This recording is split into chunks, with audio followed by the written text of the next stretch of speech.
श्री गोदामबाई जी कथा सुनी और कथा में जब गोपियों के बारे में उन्होंने जाना, गोपियों के प्रेम के बारे में उन्होंने सुना, 1 मास पर्यंत तक उन्होंने एक व्रत किया। कभी श्री वैष्णव रामानुजी परंपरा के जो वैष्णव यहां बैठे हैं या जो दीक्षा लेना चाहते हैं या ले चुके हैं, आचार्य चरणों से एक बार धनुर्मास की विधि पूछिएगा कि कैसे, किस विधि से व्रत होता है। रोज एक गाथा सुनाई जाती है ठाकुर जी की, उसमें व्रत में नियम होते हैं, उन नियमों से किया जाता है, खूब नृत्य होता है, उत्सव होता है। 1 महीने के उस व्रत का फल क्या मिलता है? गोदामबा जी की थोड़ी लीला चर्चा सुनाए आपको। दक्षिण भारत में एक आलवार हुए, उनकी पुत्री थी श्री गोदामबा जी। तो श्री गोदामबा जी बचपन से ही उनके पिताजी रंगनाथ भगवान की माला सेवा में नियुक्त रहते थे। बंधुओं, अगर जीवन में चाहते हैं कि ठाकुर जी आपसे प्रसन्न रहें, तो अपने घर में तुलसी जी, खूब सारी तुलसी जी और पुष्पों के पौधे नियुक्त कर दीजिए और उन्हीं से निर्माण करके चाहे छोटी माला बनाओ, अपने हाथ से बना के ठाकुर जी को पधराओ। ठाकुर जी इतने रीझ जाते हैं। श्रीमद् भागवत में वर्णन आता है, जब भगवान कंस वध करने के लिए मथुरा जा रहे थे तो एक माली ने अपने बगीचे के पुष्पों से माला बना करके पहनाई। तब ठाकुर जी वहां वर्णन करते हैं, जो व्यक्ति स्वयं सिंचन करके बगीचों से पुष्प तोड़ करके माला बना करके मुझे धारण कराता है, मैं उससे सदा रीझा रहता हूं, सदा प्रसन्न रहता हूं। और ठाकुर जी रीझ जाएं तो फिर कोई और की मजाल कि हम तो रूठ जाए। ठाकुर जी प्रसन्न रहें तो सब प्रसन्न रहेंगे। इसलिए तुलसी जी हों, पुष्प हों, बहुत सुंदर सेवा है। आप ठाकुर जी का मधुर श्रृंगार नहीं कर पाते, भोग नहीं बना पाते, उसके लिए कोई व्यवस्था कर दो, पर अपनी सेवा एक जुम्मे रखो। क्या? नित्य माला जी सिद्ध करके ठाकुर जी को धराओ। माला जी सिद्ध करना भी एक कला है।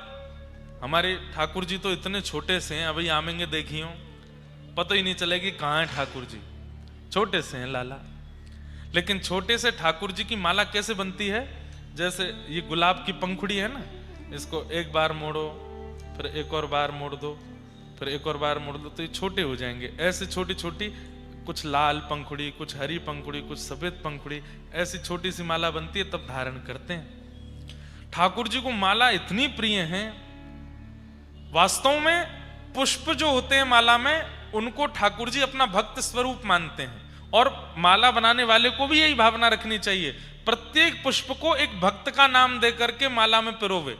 सूरदास जी आ गए, तो मीराबाई आ रही हैं, अभी तो ये कुंभन दास जी आ रहे हैं, ये गोदामबा जी आ रही हैं, ये बरबर मुनि स्वामी आ रहे हैं, ये यामुनाचार्य जी आ रहे हैं। ऐसे करके जो भक्तों के नाम आपको याद हैं, भक्तों का नाम धारण करके एक माला बनाओ। भक्त माल बन गई, फिर ठाकुर जी को धारण। इतने प्रसन्न होते हैं ठाकुर जी, चारों तरफ भक्त बैठ गए, मेरे कंठ पे लग गए, और फिर ठाकुर जी उनके संगी अपना मन लगाते हैं। तो जिसे चाहिए कि ठाकुर जी रीझे रहे, नित्य माला सेवा किया करो ठाकुर जी की। तो श्री गोदामबा जी के पिताजी माला बनाते, सिद्ध करते और श्री रंगनाथ भगवान को धारण कराते। लेकिन उनका नियम था कि माला सिद्ध करने के बाद अपरस में स्नान करने के लिए जाते, शुद्ध अवस्था में आ जाते और तब माला जी लेकर के मंदिर जाते। लेकिन इतने ही बीच में छोटी सी गोदा आती और पिताजी के द्वारा सिद्ध की गई माला उसको लेकर के और अपने गले में पहन लेती और पहन के खूब देर आनंद करती। खूब उनको पता था कि रंगनाथ भगवान को जाने वाली है। वो जब रंगनाथ भगवान को देखती थी तो यही भाव होता था कि ये मेरे पतिदेव हैं, ये मेरे प्रियतम हैं। तो माला पहन करके उसको अपनी करके और फिर जैसे पिताजी का आने का समय होता उससे पहले उतार करके वहीं धर देती। पिताजी वो माला जाकर के ठाकुर जी को पहनाते। उतरी हुई माला ठाकुर जी को धराना अपराध है, पर गोदामबा जी तो नित्य माला पहनती और उसको अपनी उतरन कर देते, ठाकुर जी को पहनाते। एक दिन पिताजी ने देख लिया कि श्री गोदामबा जी वही माला पहन करके घूम रही है जो ठाकुर जी को पधरानी है अभी। उन्होंने आकर के कहा, लाली तुम क्या कर रही हो? ये तो ठाकुर जी को पधरानी है, तुम कैसे पहन सकती हो? छोटी सी गोदा जी के नेत्र सजल हो गए, बोले पिताजी मैं तो रोज पहनती, अब तक ना जाने कितने वर्षों से मेरी ही ठाकुर जी माला पहनी हुई धारण करते हैं रंगनाथ भगवान। पिताजी ने डांटा, बोले ऐसे नहीं करते, अपने उतरन ठाकुर जी को नहीं धराते, बहुत बड़ा अपराध लगता है। दूसरी शुद्ध माला निर्माण की और गोदाम्बा जी के हाथ ना पड़े उससे पहले जाकर के रंगनाथ भगवान को पधरा दी। जैसे ही ठाकुर जी ने गले में धारण कराई, तुरंत माला टूट करके गिर पड़ी। एक और माला बना करके पहनाई, फिर से टूट के गिर पड़ी। गोदा जी खड़ी खड़ी देख रही थी। पिताजी वो ऐसे नहीं पहनेंगे, तो एक बार मुझे पहनाओ पहले, और मेरी उतार के फिर पहनाओ, देखना फिर नहीं टूटेगी। पिताजी बोले मैं ये अपराध कैसे कर सकता हूं, अपने हाथ से ही पहना करके निर्माल्य और उतरी हुई माला पहनाऊं ठाकुर जी को। गोदाम्बा जी ठाकुर जी की ओर देखने लगी, अब तो आप ही कृपा करो, आप ही पिताजी को समझाओ कि आपको और मेरो तो प्रियतमा और प्रियतम को संबंध है। तब श्री रंगनाथ भगवान ने प्रकट होकर के उनके पिताजी को आज्ञा दी, आप संकोच मत कीजिए, माला जी गोदा को धराइए और उनकी उतार के हमको पहनाओ, क्योंकि वो हमें प्रियतम मानती हैं, इसलिए हम भी उनको प्रियतमा मानते हैं, और प्रियतमा की माला धारण करने में कोई अपराध नहीं है। नेत्र सजल हो गए, बोले ठाकुर जी अब प्रियतमा मानते ही हैं तो फिर पूर्ण रूपेण स्वीकार भी कर लीजिए, और उसके लिए जो नियम साधन हो वो करिए। तो फिर 1 मास पर्यंत का धनुर्मास व्रत गोदाम्बा जी को बताया, और श्री गोदाम्बा जी नित्य व्रत करती हैं, और दिव्य प्रबंध का पाठ भी होता है। वहां पर नित्य ठाकुर जी की एक गाथा सुनाई जाती है। 30 गाथाएं हैं, 30 दिन के गाथाओं में 30 दिन का उत्सव चलता है। दक्षिणी भाषा में है, लिपि साउथ की है, पर बड़ी अद्भुत है। उन गाथाओं को गाकर के जो भी कन्या, जो भी पुरुष 30 दिन का व्रत कर लेता है, उसको फलस्वरूप क्या प्राप्त होता है सुनो। 30 दिन बाद जैसे ही गोदाम्बा जी का व्रत पूर्ण हुआ, पिताजी के स्वप्न में ठाकुर जी आए और कहा अब आपकी पुत्री को हम स्वीकार करेंगे, इनका स्वयंवर करो। बोले स्वयंवर क्या करना है, जब आप स्वीकार कर ही चुके हो, जब आप मान ही चुके हो कि आप इनको स्वीकार करोगे पत्नी रूप में, तो आप आ जाइए स्वयंवर में, तो बहुत सारे वर आते हैं। तो बोले आपकी जो गृहिणी है, आपकी जो लाली गोदाम्बा है, इन्होंने इतना सुंदर दिव्य व्रत किया है कि मेरे जितने भी रूप हैं दक्षिण में, चाहे वो वेंकटेश तिरुपति बालाजी हैं, चाहे वो रंगनाथ हैं, चाहे वो वरदराज हैं, चाहे वो संपत कुमार हैं, सबके चित्त में इच्छा हो रही है, बोले गोदाम्बा जी से तो हम ब्याह करेंगे। मतलब एक ही ठाकुर जी हैं, एक ही ठाकुर जी के अलग अलग रूप हैं, जैसे राधा रमण जी, राधा वल्लभ जी, बिहारी जी, मदन मोहन जी, गोपीनाथ जी, आदि आदि सब ठाकुर जी के एक ही ठाकुर जी हैं, पर सबके रूप अलग अलग हैं। ऐसे ही दक्षिण में भी नारायण एक ही हैं, पर उनके रूप अलग अलग हैं, मंदिर अलग अलग हैं। सब लोग इधर देखो, ध्यान से सुनो। ठाकुर जी बोले सबकी इच्छा हो गई है इनका व्रत देख करके कि इनसे ब्याह तो हम करेंगे। मतलब सोचो, अब हम लोग उत्तर भारतीय हैं, इसलिए हमको वृंदावन के मंदिरों से समझाना पड़ेगा कि किसी भक्त की भक्ति पर राधारमण जी भी रीझ गए, बिहारी जी भी रीझ गए, राधा वल्लभ जी भी रीझ गए, मदन मोहन जी भी रीझ गए, गोविंद देव जी और गोपी, सब में होड़ लगी है, बोले यहाँ पे कृपा तो हम करेंगे। ऐसे ही दक्षिण में हो गया। तो इसलिए ठाकुर जी ने कहा आप तो स्वयंवर करो, और स्वयंवर का नियम जो पहले मंडप में आ जाएगा उसका विवाह गोदाम्बा जी से होगा।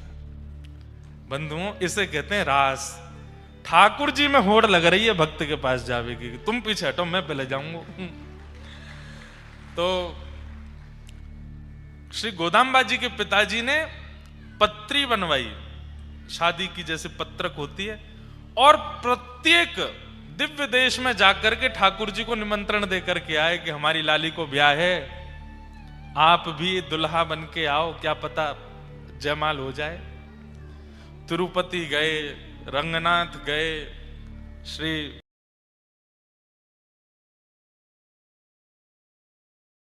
वरदराज गए, श्री संपत कुमार गए, उत्तर में बद्री विशाल गए, जगन्नाथपुरी गए, द्वारिकापुरी गए, सब जगह पत्रक बांट करके आए पिताजी सारे मंदिरों में।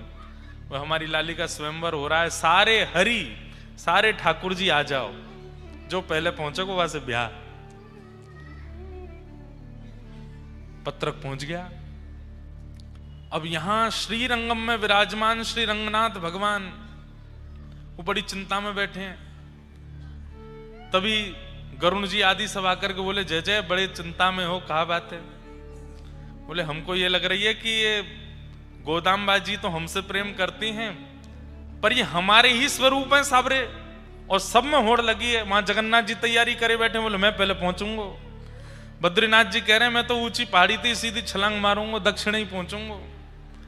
तिरुपति जी कह रहे हैं कि मैं पहले पहुंचूंगा, पद्मावती जी नीचे भेज देंगे।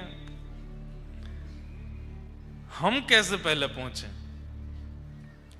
गरुण जी बोले आप हमको आज्ञा, बोले तुमको क्या आज्ञा, अगर तुम भी तो सब जगह हो, अब तुम अकेले यहां विराजमान हो तो तुमसे कुछ कहें, तुम द्वारिका में भी हो, तुम बद्रीनाथ में भी हो, तुम जगन्नाथ में भी हो, सब जगह तो हो। सब ने तुमको आज्ञा कर दी, सबको लेकर के तुम एक ही समय पर पहुंचोगे, क्योंकि गरुण जी की गति तो एक जैसी है। गरुण जी बोले नहीं भगवान आप आज्ञा करो। बोले देखो हमारे हृदय की परम इच्छा है कि गोदाम्बा जी से तो हम विवाह करें, अगर तुम हमारी बात मानो, बाकियों की मत मानना, बाकी तुम्हारी प्रतीक्षा में बैठे रहें, थोड़ा विलंब कर देना, हमको पहले पहुंचा दो। तो श्री गरुण जी बोले हमको क्या मिलेगा फिर? बोले आपको यह मिलेगा कि आप गरुण जी बाहर बैठे रहते मंदिर में, हम आपको गर्भगृह में बुला लेंगे और नित्य अपनी दिन रात की सेवा में अपने समीप बिठा लेंगे, फिर आप हमारे अंतःपुर की लीला भी दर्शन कर चुकोगे। इतने वर्षों से आप बाहर बैठे हो, गरुण जी का स्तंभ बाहर ही होता है, लेकिन ठाकुर जी ने उनको वचन दे दिया कि हम आपको भीतर विराजमान कर लेंगे, अपने गर्भगृह में अपने पास बिठा लेंगे, ताकि तुम हमारी प्रत्येक कैंकर्य का दर्शन कर सको। गरुण जी बोले तो ठीक है फिर। अच्छा, गरुण जी ने भी सबसे पूछा आप हमें क्या दोगे? जगन्नाथ जी ने कही महाप्रसाद दे देंगे, जो विशेष देगा उसको पहले पहुंचा दूंगा। सब ने अपने अपने कुछ, किसी ने कहा हम आपको वस्त्र दे देंगे, किसी ने कहा हम आपको सुदर्शन जी दे देंगे, किसी ने कहा आपको ये दे देंगे, लेकिन रंगनाथ भगवान ने सबसे सुंदर उपहार दिया। बोले क्या? हम आपको अपने गर्भगृह में अपने पास ही बैठा लेंगे, ताकि आप हमारा 24 घंटा दर्शन किया करो। ये भाव गरुण जी को भा गया। बोले कि ठीक है। और जिस दिन स्वयंवर होना था, सारे ठाकुर तैयार हो गए भारत के गोदाम्बा जी के विवाह स्वयंवर में जाने के लिए, लेकिन सब प्रतीक्षा कर रहे हैं गरुण जी कहाँ हैं। गरुण जी किसी के पास नहीं गए, रंगनाथ भगवान के पास गए, तुरंत कंधे पर विराजमान करके सीधे पहुंचे हैं स्वयंवर मंडप में।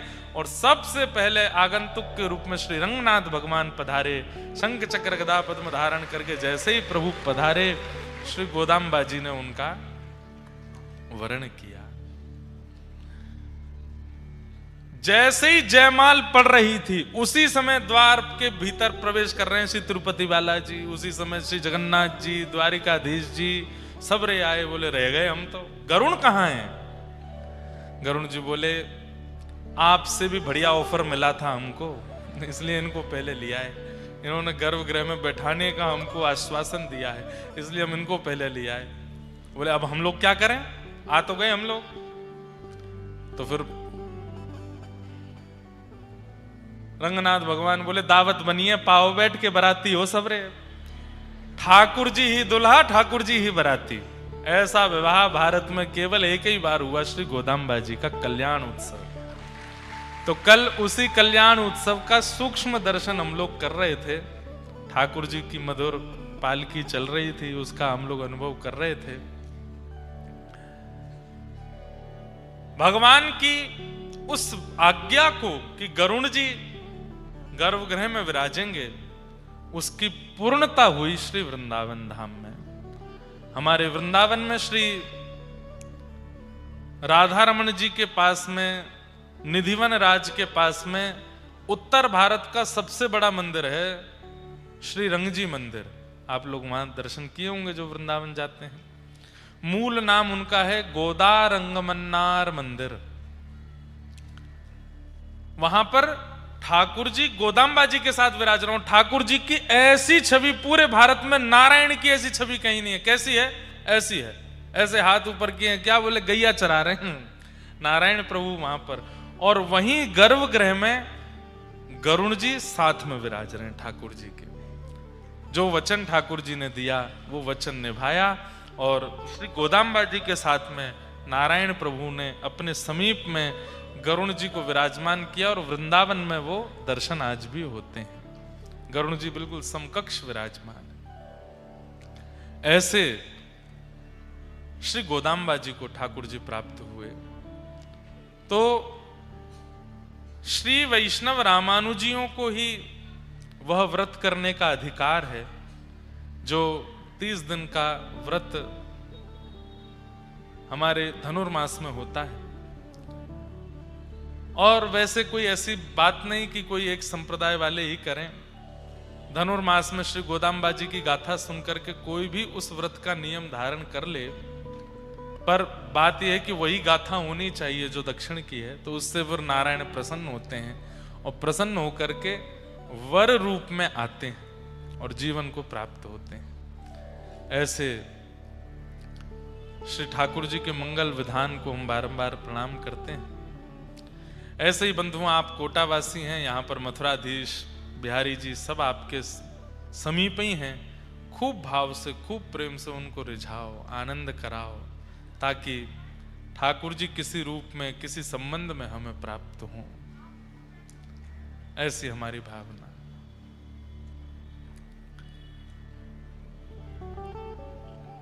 कल हम लोग रास बिहार का श्रवण कर रहे थे। ठाकुर जी ने वृंदावन में रास किया, महारास किया, और महारास में देवादिदेव महादेव शंकर भगवान पधारे। लेकिन गोपियों ने उनको भीतर प्रवेश करने नहीं दिया। बोले भीतर केवल एक ही पुरुष आ सकते हैं, नंद नंदन, और किसी पुरुष का प्रवेश नहीं है। तब महादेव ने पार्वती जी से प्रार्थना की, और पार्वती जी ने, अन्नपूर्णा मैया ने अपना श्रृंगार प्रदान किया, और श्रृंगार धारण करते ही महादेव बन गए श्री गोपेश्वर। बोलो गोपेश्वर महादेव की। बंधुओं, महादेव वृंदावन रस के सबसे बड़े प्रणेता यदि कोई हैं, और सबसे बड़े प्रदाता यदि कोई हैं, तो वो महादेव हैं। इसलिए हमारी राधा कृपा कटाक्ष महादेव गाते हैं, ठाकुर जी का यश महादेव गाते हैं, रास की पूर्णता महादेव करते हैं। कई लोग कहते मिलते हैं कि महाराज जी कथा सुनने के बाद हम पहले महादेव के उपासक थे, लेकिन अब कृष्ण उपासक हो गए। हम कितनी बार कथा में कह चुके कि महादेव जब बहुत प्रसन्न होते हैं अपने किसी भक्त से, तो उसको कृष्ण भक्ति प्रदान करते हैं। और यह भी हम कह दें तो इसमें कोई अतिशयोक्ति नहीं कि बिना महादेव के भी कृष्ण भक्ति प्राप्त हो सकती है, बिना महादेव के भी ठाकुर जी जीवन में आ सकते हैं। परंतु महादेव के द्वारा आएंगे तो निश्चित है कि फिर कभी जाएंगे नहीं, ठाकुर जी सदा के लिए रहेंगे साथ में। इसलिए शिवद्रोही ममदास कहावा, सो नर सपने हूं मोह न पावा। कहीं कहीं वैष्णवों में और शैवों में मतभेद है, परंतु बंधुओं हम लोगों को यह विचार नहीं करना हो, विशेष रूप से वृंदावन से संपर्क रखने वाले। हमारे तो प्रधान इष्ट के रूप में, हमारे तो पुरोहित के रूप में, भक्तों के पुरोहित कौन है? जैसे विवाह कराने वाले कुल पुरोहित होते हैं, ऐसे भक्तों के पुरोहित हैं हमारे शंकर जी। वो उनको नहीं भजन करेंगे, उनको नहीं ध्याएंगे, उनको नहीं बताएंगे, तो फिर वो हमारा ब्याह कैसे कराएंगे ठाकुर जी से? वो तो हमारे पुरोहित हैं। इसलिए महादेव की उपासना कम से कम वृंदावन से संपर्क रखने वालों को तो महादेव को वंदन करना चाहिए। और महादेव पर जल चढ़ाओ, दूध चढ़ाओ, प्रार्थना एक करो, श्री राधा रमन लाल जी हमको और प्रिय हो जाएं, प्यारे गिरधर लाल जी हमसे और प्रेम करने लग जाएं, वृंदावन के प्रति हमारी और इच्छा बढ़ जाए। हे महादेव ऐसी कृपा हम पर करो। कुछ दें चाहे ना दें, पर ये वरदान सबसे पहले ठाकुर जी दे देंगे, महादेव दे देंगे। अरे हमारे इष्ट की प्रार्थना कर रहे हो, जी के प्रति प्रेम तुम्हारा बढ़े। जिसके प्रेम में कटौती आ रही हो ठाकुर जी के प्रति, जाओ महादेव की उपासना करो, महादेव से कहो कि ठाकुर जी से हमारा प्रेम घट रहा है, नाम में रुचि घट रही है, कथा में आलस आ रहा है, वृंदावन जाने में विक्षेप आ रहे हैं, हे महादेव कृपा करो। महादेव कृपा करेंगे। हमारे साथ तो कितनी घटनाएं होती, जहां कहीं भी कथा करने जाते, आसपास में कोई दिव्य महादेव का स्थान होता है तो प्रणाम करने जाते हैं। काशी विश्वनाथ बनारस में एक बार कथा हो रही थी, रोज जाते थे विश्वनाथ प्रभु को दर्शन करने और गोपी गीत सुनाते थे महादेव को। क्यों? वो भी तो गोपेश्वर, गोपियों के ईश्वर हैं। मतलब रास की गोपियों में प्रधान गोपी हैं महादेव, उनको गोपी गीत सुनाते। अंतिम दिन दर्शन करने के लिए गए, इतनी भीड़, दर्शन नहीं हो पाए। कभी कहीं यहां से जाओ, कभी कहीं वहां से जाओ, कभी कहीं उधर से जाओ, नहीं हो पाए। आगे कहीं प्रस्थान करना था, समय हो रहा था जाने का। शिखर को देख करके हमने कही, बाबा रास में आए थे आप, गोपियों ने रोक दिया था आपको। वो तो हमारे ब्रजवासी को चित्त बहुत बड़ा है, जैसे तैसे आपको अंदर एंट्री मिल गई, लेकिन आज बहुत बढ़िया कर रहे हो, ब्रजवासी द्वार पे खड़ो, भीतर नहीं बुला रहे हो। गोपीन ते शिकायत करूंगा आपकी, ब्रज में जाए करके ठाकुर जी ते आपकी शिकायत करूंगा, ब्रजवासी जा रहा है आगे कहीं बनारस सो और दर्शन नहीं दिया आपने। आप विश्वास नहीं मानेंगे, कोई मनगणंत बात नहीं कह रहे, बस इतना कह करके हमने प्रणाम किया। मैंने यहीं से राम राम है हमारी, ना आ रहे भीतर, इतना कह के पीछे मुड़े तो सप्तऋषि आरती होती है काशी विश्वनाथ में। आरती करने वाले पुजारी जी सामने से आ रहे थे। जैसे हम, अरे व्यास जी आप यहाँ के दर्शन हो गए? मैंने कि आज बाबा ने दर्शन ही ना दिए, पर हमें करने ना है, हम तो जा रहे हैं, हमारी रेल है, हम आगे कहीं कथा के लिए जा रहे हैं। अरे नहीं नहीं आओ आओ। अरे मैंने कि समय लगेगा। अरे झट ते कराऊं दर्शन।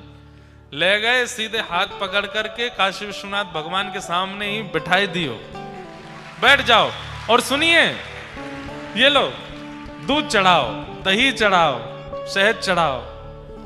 मैंने कि अब इतनी आराधना करवा रहे हैं, जरूर क्यों लग रही होगी कहीं मेरी शिकायत नहीं कर दे, जाके गोपिन तो कहीं कह नहीं दे। ये सब अनुभव होते हैं। महादेव व्रज की प्राप्ति कराते हैं। प्रिया जी के और श्री ठाकुर जी के प्रेमियों को तो निश्चित महादेव को वंदन करना चाहिए। ऐसे महादेव गोपी बन करके आए और वृंदावन के रास बिहार में एकमात्र कृष्ण पुरुष हैं और दूसरे पुरुष रूप में श्री महादेव आए, लेकिन श्रृंगार पूरा गोपी का किया, इसलिए उनको गोपेश्वर। आज भी वृंदावन में संध्या के समय, इसी समय अगर आप दर्शन करने जाओगे, नथनी पहन करके, काजल लगा करके, लालिमा होठ पे लगा करके, सुंदर अपने केश खोल करके, चुनरी ओढ़ करके, बहुत सुंदर गोपी बन करके आज भी गोपेश्वर महादेव शाम को गोपी का श्रृंगार करते हैं और प्रतीक्षा करते हैं ठाकुर जी की कि लाला मूसों रास करवे आमेंगे। ऐसे महादेव रास बिहार हुआ। रास के उपरांत भगवान की और भी कई लीलाएं हुई। मधुमंगल ठाकुर जी ते बोलो एक दिना, लाला तू जहां जावे सब तो सो इतनो प्रेम करें, मोए तो ऐसा लगे तेरे वस्त्रन में कछु टोना है। गोपीन के पास जावे वो सबरी अपनी न्योछावर रह जाए, संतन के पास जावे वो तेरे चरण धो धो के पी में, राक्षसन के पास जावे तो छूते ही राक्षस मर जाए, पर्वत के पास जाते तो पर्वत उड़ जाए। मुंह तो लगे लाला तेरे लत्ता, ब्रज भाषा में कपड़ों को लत्ता बोलते हैं, तेरे लत्तान में कछु जादू है लाला। बोला हाँ, एक दिना को मोह दे दे पहनवे को। ठाकुर जी बोले तू चाहे जो मांग लियो, मेरे लत्तान ने मत मांग रही हो। अच्छा ये साइकोलॉजी है कि व्यक्ति को जिस चीज के लिए मना कर दो उसके भले के लिए उसको लगता नहीं नहीं इसी में ही मेरा भला है, वो जबरदस्ती अदबद के उसको करता है। मना कर दें पर्दा के भीतर मत देखना, तो बाहर खड़े लोगों के मन में यही चला रहता है इसमें कुछ तो है, हमें कैसे भी दिख जाए, भीतर तो झांकना है। ठाकुर जी ने मना करी, अरे मधुमंगल लत्तान ने मत मांगे, चाहे तू जो मांग ले। अब तो मधुमंगल को यूं है गई, बोले कि अब तो कन्हैया के लत्ता ही पहनने मुंह को। एक दिन ठाकुर जी यमुना स्नान करने के लिए अपनी पीतांबरी उतार करके, अपने मोरपिछ उतार करके, सबरी माला आदि उतार करके, काली कमली उतार के और बढ़िया ठाकुर जी जमुना जी में कूद गए। मधुमंगल तो बोले आजा मधुमंगल, पार करेंगे जमुना जी। बोले हाँ आ रहा हूं तू कर। ठाकुर जी तो तैरने लगे, इतने में मधुमंगल ठाकुर जी के सबरे वस्त्र लेके भाग गो। ठाकुर जी ने देख लियो, ठाकुर जी बोले आज तू पहने ही ले तो पता चलेगी आज। ठाकुर जी की पीतांबरी पहन ली, कमर में कारी कमरी बांध ली, सिर पे घुंघरा ले केशन को ऐसे जूड़ा बनाए के मोर पिछ लगाए लियो, ठाकुर जी की माला गले में पहन ली और वंशी हाथ में लेके मधुमंगल डोलन लगो। बोले अब मैं हूं गोपीन के पास जाऊंगा, गोपी मेरी बलैयां लेंगी, मैं संतन के पास जाऊंगा, संत मेरो भोग लगावेंगे। यहां कंस ने एक राक्षस भेजा जिसका नाम था केसी। तो केसी राक्षस, इसीलिए वृंदावन में केसी घाट है, वहीं मारा था ठाकुर जी ने उसको यमुना जी के तट पे। तो केसी राक्षस को कंस ने कहा कि जाओ मेरे शत्रु को ढूंढो। तो केसी राक्षस ने कहा कोई अता पता कुछ बताओ तो, कैसा लगता है आपका शत्रु। बोले मुझे ज्यादा तो नहीं पता है, बस इतना पता है पीतांबरी पहनता है, कमर में काली कमली ओढ़ता है, बंशी बजाता है, टेढ़ी मेढ़ी चाल चलता, और हाँ सिर पे मोर पिछ लगाए घूमता है। केसी बोला देख लो अब आपका शत्रु मैं ढूंढता हूं। केसी जैसे ही आया आकाश मार्ग से ढूंढने लगा तो यह मधुमंगल मोर पिछ पहन के घूम रहा था। इतने में ही सामने से केसी आकर के खड़ा हुआ। अच्छा तो तू ही है महाराज कंस का शत्रु, अभी बताता हूं। मुष्टिक लेकर के जैसे ही भागा, इतना विशाल राक्षस देख करके अब तो मधुमंगल दौड़ो माते, लाला बचाइयो, अरे लाला कन्हैया कहां को चलोगे, देख जे मुंह को मार रहा हो, राक्षस मार रहा हो। ठाकुर जी बोले ना तू ही मार ले, तो मना करी मेरे वस्त्र ने पहन के मत जाइयो, तेरे पाम पूजू लाला, जीवन में कभी नहीं धारण करूंगा, तेरा जैसा रूप कभी नहीं बनाऊंगा, मैं जैसो वैसो ही रहूंगा, तू या को मार दे। ठाकुर जी तुरंत निकल के बाहर आए, केसी राक्षस के सामने आके खड़े हुए, जैसे ही आया एक मुष्टिक प्रहार करके भगवान ने उसका वध किया। वही घाट केसी घाट है। ठाकुर जी ने फिर मधुमंगल से कही तुरंत उतार। अरे लाला अब ही उतारूं, मैं तो देखूंगा ना तेरे वस्त्रन के, मैं तो भैया फटे पुराने कपड़े ही ठीक हैं। हमारे पूज्य नाना जी कहते थे इस कथा से क्या सीखने को मिला, भक्ति बने रहो, भगवान बनने की कोशिश मत करो। ज्यादा ठाकुर जी बनवे की मन में आवेगी, ज्यादा भगवान बनवे की मन में आवेगी तो ठाकुर जी कहेंगे देख बेटा अब जो जो जिम्मेवारी मैं संभालूं अब तू संभाल। और वहां में राक्षस आवेंगे, कैसी कैसी आपत्ति विपत्ति आवेंगी। भक्ति ही बने रहो, ज्यादा ठाकुर जी की तरह बनने में कोई सुख नहीं। कुछ राक्षसों का भगवान ने और वध किया। तत्पश्चात यहां मथुरा में कंस ने एक धनुर्यज्ञ किया और उस धनुर्यज्ञ में भगवान श्री कृष्ण को यज्ञ देखने के लिए, मेला देखने के लिए आमंत्रण भेजा। आमंत्रण लेकर के श्री अक्रूर जी महाराज वृंदावन पधारे और आमंत्रण में विशेष रूप से कह दिया, सब लोग इधर देखो ध्यान से सुनो, कि कृष्ण बलराम को उपहार देने के लिए महाराज कंस बुला रहे हैं। अक्रूर जी महाराज लेने के लिए आए। प्रसंग तो बहुत करुण है और बहुत विरह का भी है, हम ज्यादा उसके प्रकाश में नहीं जाएंगे। आज कथा का विश्राम है, इतने भावुक होकर के कथा का विश्राम नहीं करना है। आप लोग भावुक हों उसमें आपकी तो आनंद की बात है, पर हम ज्यादातर भावुक प्रसंग इसलिए नहीं कहते, फिर आगे की कथा करना हमारे लिए बहुत मुश्किल होता है। एक जगह ये प्रसंग कहा था तो यही प्रसंग चला फिर कथा आगे हो ही नहीं, वहीं कथा विश्राम करनी पड़ी। इसलिए हम केवल सूक्ष्म में ये प्रसंग कह देते हैं। अक्रूर जी महाराज आए, यशोदा मैया बोली मेरो लाला तो नहीं जाएगो, और वह राक्षस कंस ने तो इतने राक्षस भेजे हमारे काज अब उपहार देवे को बुला रहा है।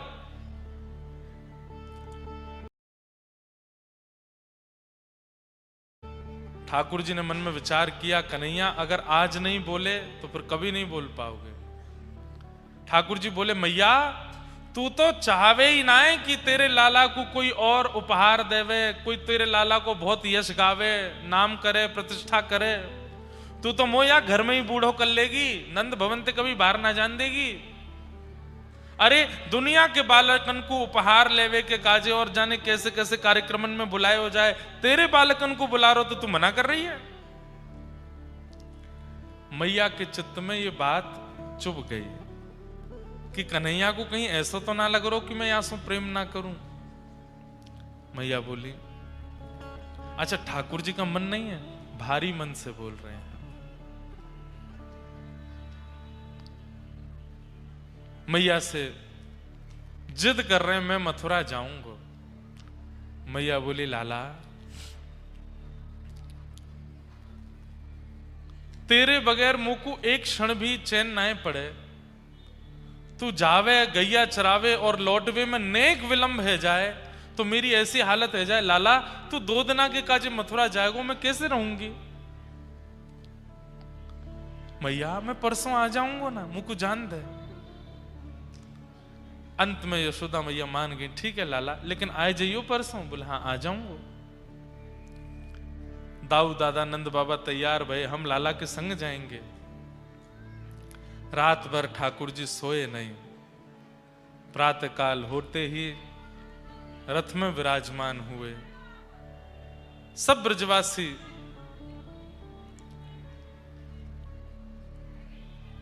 यहां बीच में भैया हल्ला नहीं करो, प्रेम से कथा सुन लो सब लोग। इधर देखो कथा सुनो। वैसे इतना गंभीर प्रसंग है और ऐसे सब लोग करेंगे तो फिर हम और जल्दी जल्दी निकलेंगे इस प्रसंग से। ठाकुर जी ने सब ब्रजवासियों को प्रणाम किया। पता नहीं क्यों आज ब्रजवासियों के चित्त में ऐसी भावना हो रही है कि कहीं ऐसा ना हो कि कन्हैया लौट के नहीं आवे। ब्रजवासी समझा के भेज रहे हैं, बोले लाला मथुरा की गोपी मथुरा के गोप ग्वाल तो को अगर माखन देवे को प्रयास करें, उनके प्रति रिझियो मत, तो उससे ज्यादा प्रेम से बात करें, उनके प्रति आनंदित होइयो मत। लाला हमें मत भूल जाइयो, हम तेरे हैं, तो को लौट के आनो। तो सब ठाकुर जी बोले ऐसे काहे को समझा रहे हो। अरे भैया मैं कहीं लंबो ना जा रहा हूं, परसों आ जाऊंगा।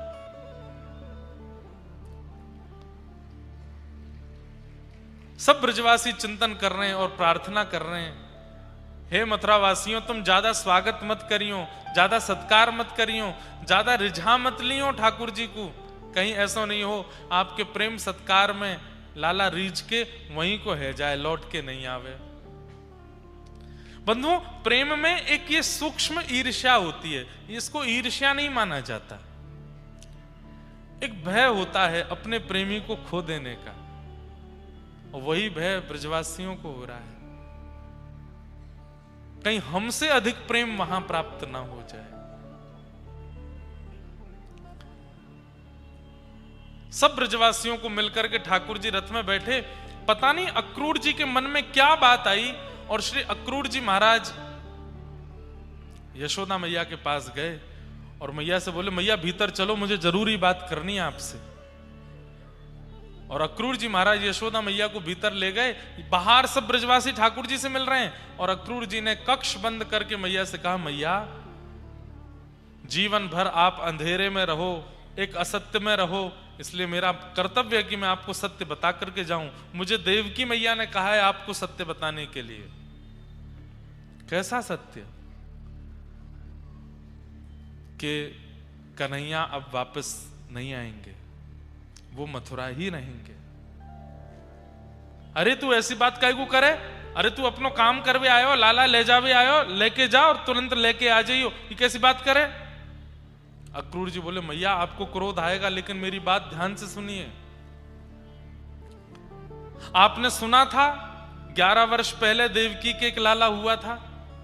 लाला ना भयो वाके तो लाली भई, और लाली भी कंस ने मारी तो वो अष्टभुजी देवी बन करके प्रकट हो गई, ये हमने सुनी हती। बोले मैया 8वां गर्भ कंस का काल है, ये पूरे व्रज को पता है देवकी का। वो 8वां गर्भ कृष्ण ही है। 11 वर्ष पहले कंस से रक्षा हेतु वसुदेव जी महाराज लाला को लेकर के आपके पास आए, आपके बगल में लाला को सुवाई दियो, और वो लाली जिसकी प्रसिद्धि हुई वो लाली आपकी थी, और आपकी लाली ले जाकर के कंस को दी। मैया कृष्ण आपके लाला नहीं है, कृष्ण तो देवकी के लाला है। 11 वर्ष 56 दिनों से उनकी आंखों की रोशनी चली गई अपने पुत्र को देखे बगैर। इसलिए उन्होंने मुझसे कहा कि सत्य बता के आना यशोदा को। मैया अब लाला अपनी वास्तविक मैया के पास जा रहे हैं और वहीं रहेंगे, इसलिए आप विरह मत करना। यशोदा मैया का तो खून ठंडा पड़ गया पूरे शरीर का। अक्रूर जी महाराज बाहर पधारे, मैया बिल्कुल स्तब्ध बैठी है, उन्हें विश्वास ही नहीं हो रहा इन शब्दों पर।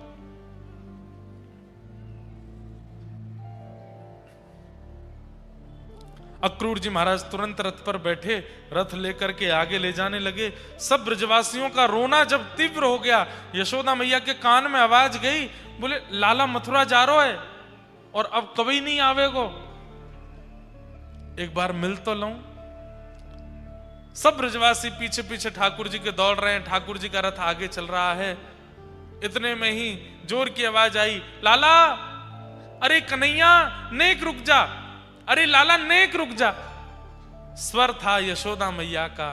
ठाकुर जी ने जैसे ही सुना, चलते रथ से कूद पड़े, दौड़ करके गए, मैया को अपने हृदय से लगा लिया। मैया तू काहे को दौड़ रही है?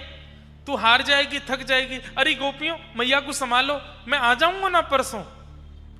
यशोदा मैया कह रही, हाँ लाला मुंह पतो है तू आ जाएगा, एक बार तेरे सर्वांगीण अंग को स्पर्श कर लूं, माथे को स्पर्श करें, नाक को स्पर्श, आंखन को स्पर्श, कान को स्पर्श, गाल, प्रत्येक अंग को मानो स्पर्श करके उस स्पर्श को अपने भीतर धारण कर रही है यशोदा मैया।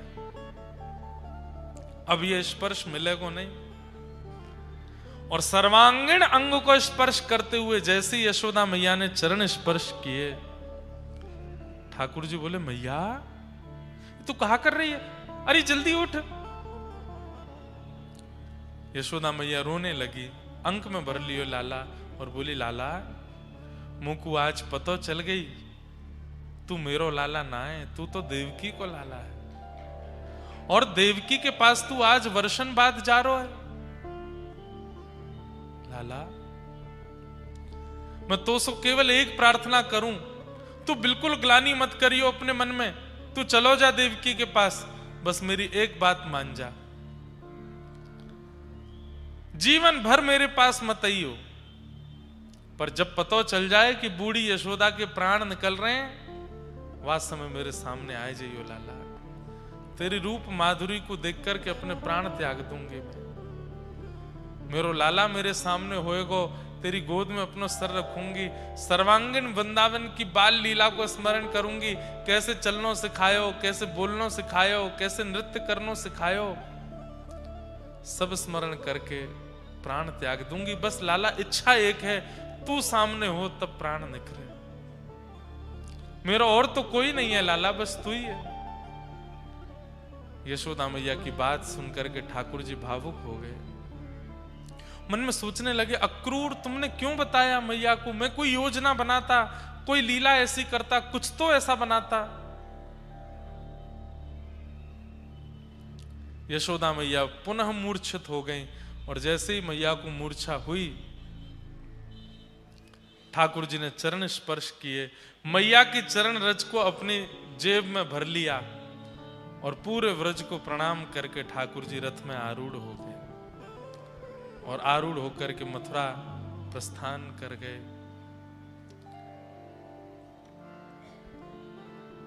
झूठी प्रीत करी मन मोहन, या कपटी के साथ,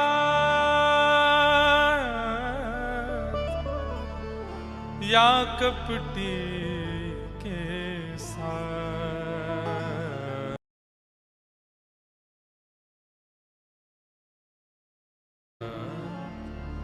जोहत रह गई बात, ओ कान्हा तेरी जोहत रह गई बात, जोहत रह गई बात। ब्रजवासी रथ की ओर देख रहे हैं, ठाकुर जी चले जा रहे हैं, रथ से उड़ने वाली धूल दिख रही है, ध्वजा दिख रही है, रथ दिख रहा है, और सब ब्रजवासियों को मन में बार बार यही भावना आ रही है, अभी देखियो लाला को मन नहीं लगेगो, अभी कूद के वापस आ जाएगो, अभी आवे वारो होगो, बस आ ही रहे होगो। और ऐसा सोचते सोचते सोचते शाम हो गई, नहीं आए ठाकुर जी। ब्रजवासी खड़े रहे। जब रात्रि काल होने लगी तब सब यशोदा मैया आदि कहने लगी, चलो लाला परसों की कह के गए है, परसों आ जाएगा, अभी सब चलो। आज ब्रजवासियों ने भोजन नहीं बनाया, भूखे प्यासे ब्रजवासी सब केवल ठाकुर जी की स्मृति में बैठे। भगवान मथुरा पहुंचे, कुबलिया पीड़ हाथी का उद्धार किया, कुब्जा का उद्धार किया, एक माली ने माला बना करके पहनाई, उसका उद्धार किया, एक दर्जी ने सुंदर वस्त्र बना करके पहनाए, ठाकुर जी ने उसका उद्धार किया। रणभूमि में प्रवेश कर रहे हैं कि मल्लानाम अशनिर्णिनाम नरवर स्त्रीणाम स्मरो मूर्तिमान, गोपानां स्वजनो सतां क्षितिभुजां, शास्त्रा सुपित्रो शिशु मृत्युर्भोजपतेर्विराट विदुषां, तत्त्वं परं योगिनां, वृष्णीनां परदेवतेत विदितो रंगम गतः साग्रज। सबको ठाकुर जी अलग अलग रूप में दिखाई दे रहे हैं। पहली बार मथुरा नगरी में प्रवेश करने हैं श्री कृष्ण। छोटी छोटी कुमारी कन्याओं को ठाकुर जी छोटे छोटे कुमार बालक के रूप में दिखाई दे रहे हैं। बड़े बूढ़े लोगों को ठाकुर जी अपने नाती पोता के रूप में दिखाई दे रहे हैं। विवाहिता कन्याओं को ठाकुर जी अपने प्रियतम के रूप में दिखाई दे रहे हैं। बड़े बड़े मल्लों को ठाकुर जी एक पहलवान के रूप में दिखाई दे रहे हैं। ऋषियों को साक्षात शंख चक्र गदा पद्मधारी नारायण के रूप में दिखाई दे रहे हैं। योगियों को परब्रह्म के रूप में दिखाई दे रहे हैं। सबको अलग अलग रूप में दिखाई दे रहे हैं। और जैसे ही रणभूमि में प्रवेश किया, 50 सिड्डी ऊपर बैठे हुए महाराज कंस को ठाकुर जी साक्षात अपने काल के रूप में दिखाई दे रहे हैं। मेरी मृत्यु मेरे सामने आ गई है। भगवान ने रणभूमि में प्रवेश किया, प्रवेश करके बड़े बड़े मल्लों को एक एक मुष्टिक प्रहार में नष्ट कर दिया। किसी को विश्वास नहीं हो रहा, 11 वर्ष 56 दिन के ठाकुर जी इतने विशाल विशाल मल्लों को अपनी दोनों भुजा से उठाते हैं और उठा करके जैसे ही पृथ्वी पर पटकते हैं, पूरा धर जमीन में प्रवेश कर जाता है, केवल सर बाहर रह जाता है। समस्त मल्लों को इस प्रकार से भगवान ने मार पीट करके सबको नष्ट कर दिया। एकमात्र कंस बचा है। सब मथुरा के लोग टकटकी लगा करके देख रहे हैं अब क्या होगा। भगवान ने तुरंत दाऊ दादा को प्रणाम किया, बोले दाऊ दादा आशीष प्रदान करो। कंस खड़ो है सामने, यानी हमारी मैया के केश पकड़े, हमारे 6 भैया मार दिए, कितने संतन को, कितने ऋषियन को यानी उत्पीड़ना करी। दाऊ दादा ने दोनों भुजा से लाला को आशीर्वाद दियो। एक छलांग मार करके ठाकुर जी तुरंत 50 सीढ़ी ऊपर पहुंच गए। कंस को एक हस्त प्रहार किया, उसका मुकुट दूर जाकर के गिरा, सिर के केश पकड़े, दूसरे हाथ से चरण पकड़ लिए। कंस चिल्लाने लगा, महामंत्री, सेनापति, कहां है सब लोग? भगवान बोले, हल्ला मत करो कंस, मैं बहुत क्रोध में हूं। मेरे मुख की ओर देखो, ऐसी मृत्यु विश्व में किसी को नहीं मिलती जैसी तुमको मिल रही है। भगवान के मुख की ओर कंस देखने लगा। देखते ही देखते भगवान के नेत्रों की पुतली में कंस को अपना रूप दिखा, और अपने उस रूप की पुतली में जब झांक करके देखा तो कृष्ण नहीं, साक्षात शंख चक्र गदा पद्मधारी श्रीमन नारायण सामने खड़े हैं, साक्षात परब्रह्म उसके सामने आए हैं। देखते ही कंस ने प्रणाम किया, मेरे मुक्ति के लिए, मेरे उद्धार के लिए स्वयं ठाकुर जी पधारे। भगवान ने तुरंत कंस को उठा करके नीचे पटका। जैसे ही 50 सीढ़ी ऊपर से जिस वेग से ठाकुर जी ने फेंका है, नीचे गिरते ही कंस के प्राण निकल गए। भगवान ने ऊपर से कूद करके अपने घुटने से कंस की छाती पर प्रहार किया। ब्रजवासी देख करके आश्चर्यचकित रह गए, सबके मुख खुले रह गए, नेत्र खुले रह गए। कंस का वध हो गया। सब आश्चर्य में शांत खड़े हैं कि पता नहीं कंस मरा है कि नहीं। भगवान ने जब चारों ओर देखा, सब ब्रजवासी अभी भी इनको संशय है कि कंस मरा नहीं। भगवान ने उसका एक हाथ पकड़ा और पकड़ करके पूरी रणभूमि में उसके शव को घुमाया। सब ब्रजवासियों को जब विश्वास हो गया कि कंस मर गया है, दौड़ करके ठाकुर जी को अपने कंधे पर उठा लिया। बोल बाल कृष्ण लाल की, कंस मर्दन गोपाल की, ब्रज के नंद कुमार की जय जय श्री राधे। सब ब्रजवासी लाला को कंधा पे उठा करके नृत्य करने लगे। कंस का वध भगवान ने किया। ठाकुर जी तुरंत उतरे और सबसे पहले कारागृह में गए। यश देवकी मैया को पता चली लाला आ गए।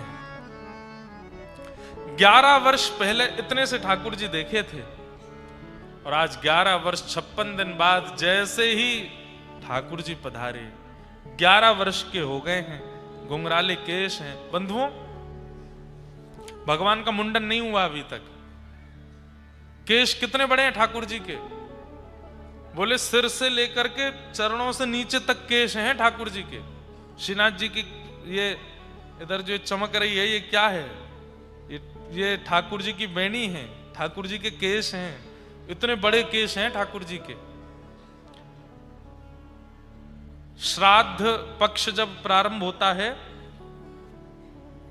उस समय अगर आप श्रीनाथ जी दर्शन करने जाओगे तो आपको केश का दर्शन नहीं होगा, बेणी का दर्शन नहीं होगा।